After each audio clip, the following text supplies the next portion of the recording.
fall outside of people we consider worth listening to.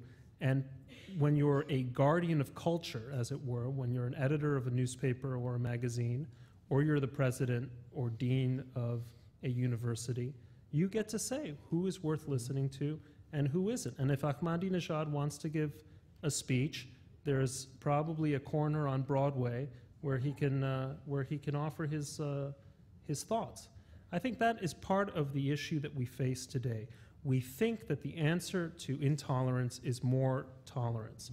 Sometimes the answer to intolerance is being intolerant right back. With that, I think, are we ready for questions? I'm sort of looking out on a dim screen here. Here we go. And the questions, please.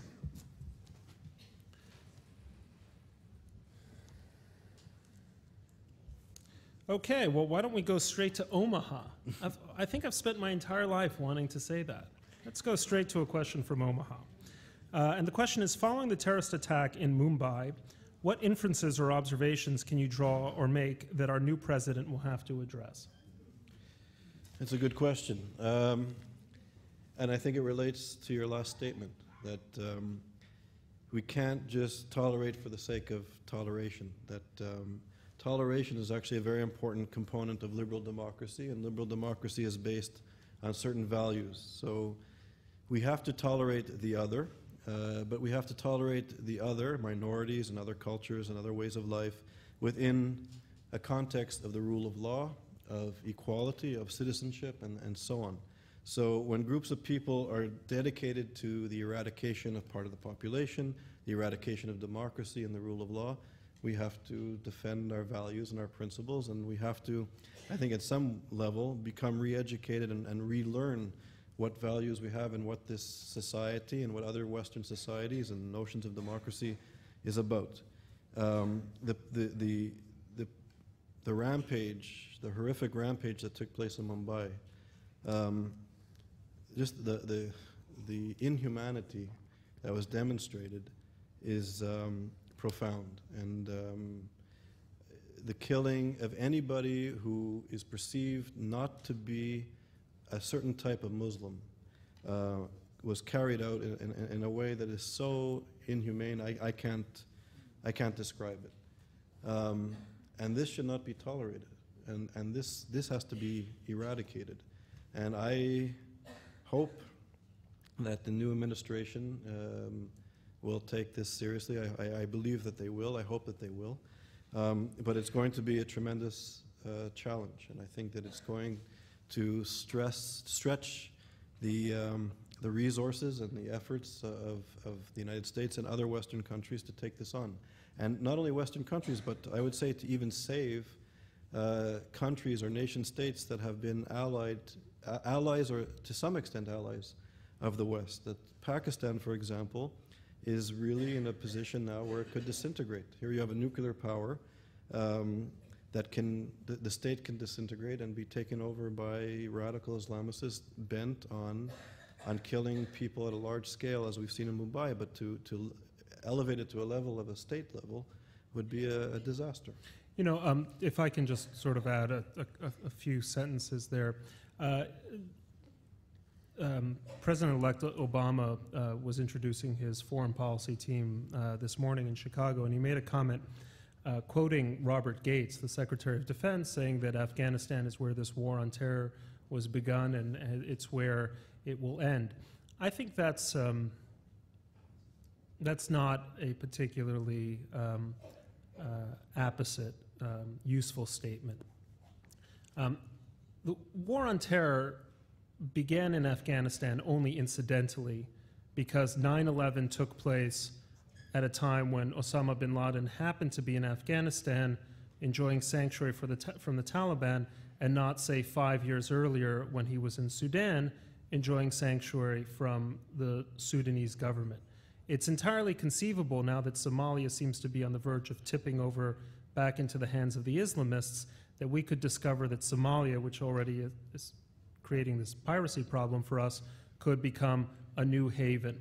Terrorism is global, and what we saw in Mumbai is that these atrocities really can happen anywhere, and they're coming sometimes from training camps in the Northwest Frontier Province, where we suspect bin Laden is and Zawahiri is.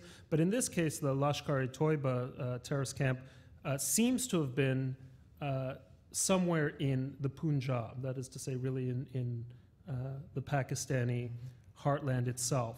So it's a mistake to think of this war, in effect, geographically. That seems to be a very 19th or a very 20th century way of looking at the war. This is particularly so when terrorists are every bit as mobile and as technologically adept as we are. One of the scenes that I found most striking from the Mumbai attacks was one of the attackers, one of the terrorists, using a BlackBerry. And just as I am addicted to that machine, so were they. And that demonstrates a kind of networked quality to the problem. It shows that the problem is as extant in Amsterdam or The Hague as it is in Java or Bali. And so it's a mistake to conceive of the war in a fundamentally geographic way. This isn't World War II, where we know that the moment the Russians take Berlin, Hitler and fascism collapse. We took Kabul, and conceivably we could even take Islamabad and not resolve the problem. The problem is ideological, and that ideology is spread and helped through the use of sophisticated technology. So I think that's a point that the next president needs to take into account as he thinks this through. Let us go to, let's see. Here, question from Atlanta. Are you suggesting that traditional notions of deterrence will not work with Iran, that what prevented Russia, China, and North Korea from using nuclear weapons will not work in this case? It's another good question. I would say that it's Iran poses a new type of threat. I think they would be the first country that, in a way, doesn't operate only in the material world. I think the Soviet Union, the United States, Western countries, communist, capitalist, socialist, are materialist worldviews. They have similar geopolitical worldviews. They try to control resources and land and maximize that sort of power base. Here with Iran, if Iran had the bomb, it would be the first country in the history of warfare to have a nuclear device that is also operating in a theocratic level, but also operating at a non-material or non-rational level. They speak about martyrs, they speak about virgins, they speak about, for example, Ahmadinejad speaks about the missing imam. If people don't know, the missing imam is supposed to return shortly. Ahmadinejad is part of a group of people that want to usher in the returning of the sort of messianic figure of the 12th imam. And Ahmadinejad, when he spoke at the United Nations in 2007, writes about how he was bathed in green light, and for 27 or 28 minutes the world leaders looked at him without blinking, and that this was the workings of the imam, and that the imam is coming. Ahmadinejad and his government are rebuilding mosques for the missing imam to reappear. And many accounts show that Ahmadinejad thinks he's the individual mentioned in the Quran or mentioned in this Shiite myth of the returning imam. He's the individual that will be the catalyst for the imam to return, that he's this sort of messianic assistant to the returning imam. So these are people who believe in a realm that most of us don't. And if these people have the bomb, I think it's an extraordinarily dangerous situation that cannot be allowed to happen. That if it happens, if they get the device, and as we know, a few weeks ago, the New York Times reported that they now have enough material. They may not have the technological know-how to put it together, but they have enough nuclear material to begin processes which would give them a nuclear weapon. So another milestone has been passed. And I think as these milestones pass, the price of stopping Iran, and I think Iran must be stopped to avoid this catastrophe, the price gets higher and higher. So I hope the new government will take this situation extraordinarily seriously.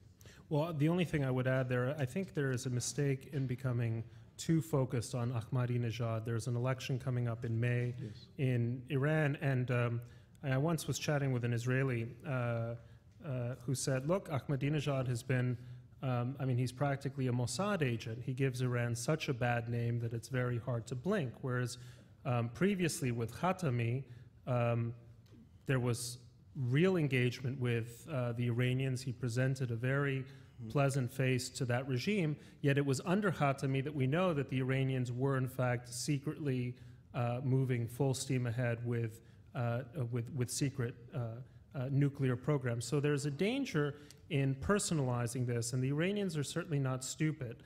And I think they understand that Ahmadinejad has given Iran an image that they might not desire. On the other hand, he's also performed a service for them because, in a sense, he's sort of he's what Daniel Patrick Moynihan once talked about, defining deviancy down.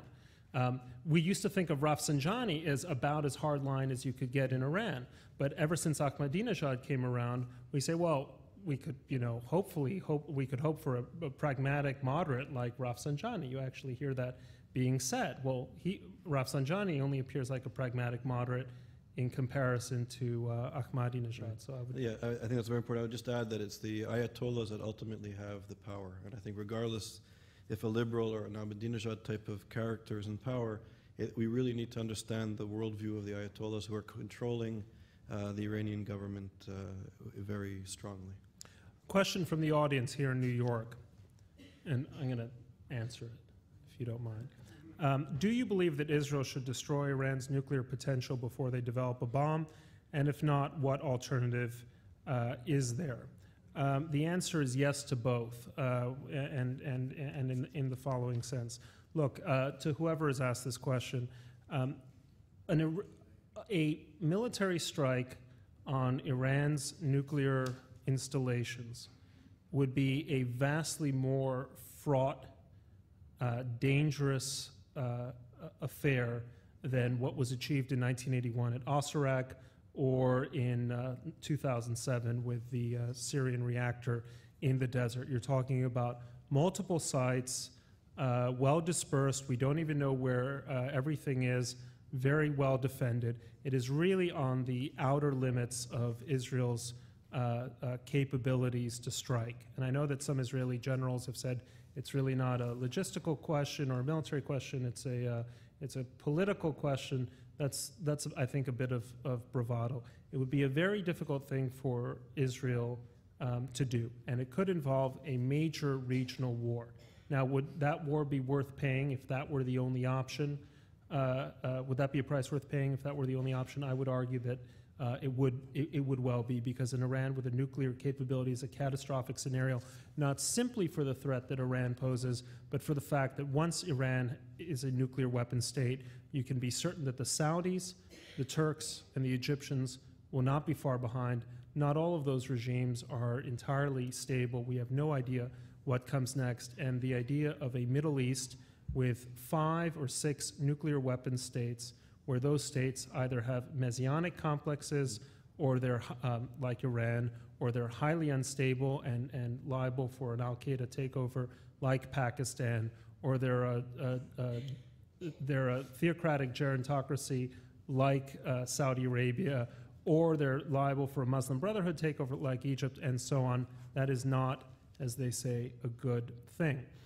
On the other hand, it seems to me that there are real possibilities for this administration to exercise genuine pressure on Iran that might have a meaningful impact on their calculations. There are 2 ways of thinking about what to do about an Iranian nuclear weapon or Iran's nuclear ambitions. Number 1 is regime change. You don't like the idea of an Iranian bomb, but most of all, you don't want the idea of an Iranian bomb in the hands of these people. So you work to change the regime, and that either means everything from a kind of full-style invasion, which is very implausible, to arming various ethnic groups in Iran. Remember, Persians are less than 50% of the Iranian population. There are a whole series of scenarios that could threaten the Iranians. The other alternative, and I think this is much more fruitful, is to think about regime preservation. And let me just sort of explain this, because obviously I'm not thrilled at the idea of preserving this regime. Iran wants a bomb.